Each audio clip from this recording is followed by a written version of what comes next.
हमारे मन मस्तिष्क में हजारों विचार आते जाते रहते हैं। सोने के बाद भी जाते रहते हैं, आते रहते हैं। और जागने पर तो आप जानते ही हैं कि ये सदैव विद्यमान रहते हैं। और आसपास जो कुछ भी निर्जीव या सजीव सामने होता है, उसके भी विचार आते हैं। और जो सामने नहीं होता है, उसके भी विचार आते हैं। अगर आप विचारों को लिखें तो पाएंगे कि प्रत्येक विचार एक सेंटेंस है, एक वाक्य है। और जब उसको आप थोड़ा सा तोड़ेंगे तो एक वाक्य जो होता है वो शब्दों का समूह होता है। जब हमने वाक्य को तोड़ दिया तो हमारे पास शब्द बचे। जब हम शब्दों को तोड़ेंगे तो ये अक्षरों से बनते हैं, यानी कि शब्द अक्षर में टूट जाता है। फिर अक्षर भी मात्रा और अर्धमात्रा में टूटते हैं। फिर इनका लोप होता है। ये ध्यान की प्रोसेस है। ध्यान में जो आपके विचार आ रहे हैं वो एक एक करके टूटते चले जाते हैं। जैसे आप गेहूं को पीसते हैं तो बारीक करते हैं तो आटा बनता है, और ज़्यादा बारीक कर देते हैं तो मैदा बनती है। इसी तरह से हम जब ध्यान में बैठते हैं तो अपने विचारों को सूक्ष्म से सूक्ष्म की ओर लेकर के चलते चले जाते हैं, और यह क्रिया अपने आप ही हो जाती है। और जब एक अवस्था ऐसी आती है कि विचार और शब्द, अर्थ, वाक्य, अक्षर सब कुछ गायब हो जाता है, तब एक एनर्जी उत्पन्न होती है, और उस एनर्जी का नाम है राम। एनर्जी को तो कुछ भी नाम दे सकते हैं, और मैं यहाँ राम नाम की जो एनर्जी है उसका जिक्र कर रहा हूँ, उसके बारे में बतला रहा हूँ। राम एनर्जी कैसे है, या राम या भगवान राम एनर्जी कैसे हो सकते हैं, इसके बारे में मैं व्याख्या कर रहा हूँ।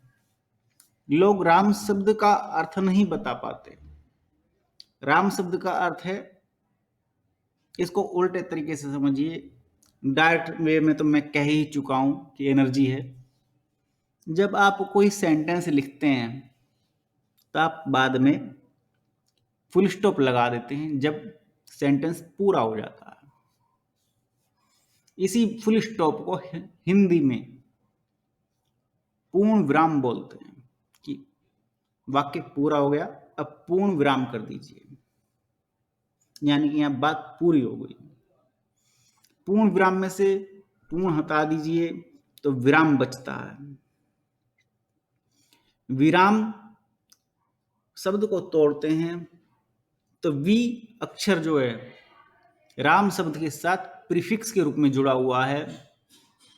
राम एक गति थी जो लगातार चल रही थी, शब्दों के रूप में चल रही थी, वाक्य के रूप में चल रही थी। अक्षरों को उसने जोड़ा हुआ था। जहां अक्षर नहीं होते हैं वहां भी राम शब्द रूपी एक गति जारी रहती है, मोशन जारी रहती है, गतिज ऊर्जा जारी रहती है। आपने उसमें वी नाम का प्रीफिक्स लगा दिया, विराम दे दिया, बात को विराम दे दिया। इसी बात को अधूरी छोड़ देते हैं तो अल्प विराम दे दिया। पूर्ण हो जाती है तो पूर्ण विराम दे दिया। तो आपने एक गति को विराम दे दिया, उसमें स्पेस दे दिया, तो वो विराम हुआ। इसका उल्टा है राम, यानी कि जो सदैव चंचल गति है, जो सदैव मोशन में है, जो हमारे अंदर विद्यमान है, हमारी चेतना है, जो सदैव चलती रहती है और हमें चैन से नहीं बैठने देती। एक चंचल गतिज ऊर्जा जो सदैव गतिमान है। इसको दूसरे शब्द में बोलते हैं, राम शब्द का अर्थ है चलती का नाम गाड़ी, इसलिए हर कोई राम राम करता है।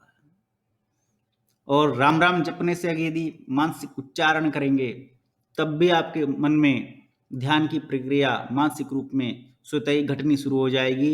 ये भी बड़ा अद्भुत प्रभाव है, क्योंकि राम, रे और मैं अक्षर से जो मिलकर के एनर्जी उत्पन्न होगी, दो शब्दों से जो मिलकर उत्पन्न होगी, तो एनर्जी ध्यान में बड़ी तेजी से घटित होगी, क्योंकि ये स्वयं ही ऊर्जा का मंत्र है। इसलिए वाल्मीकि जी को उल्टे शब्दों में मरा मरा कह करके यह शब्द दिया गया, और वो क्या से क्या बने, ये सब आपके सामने उपस्थित है।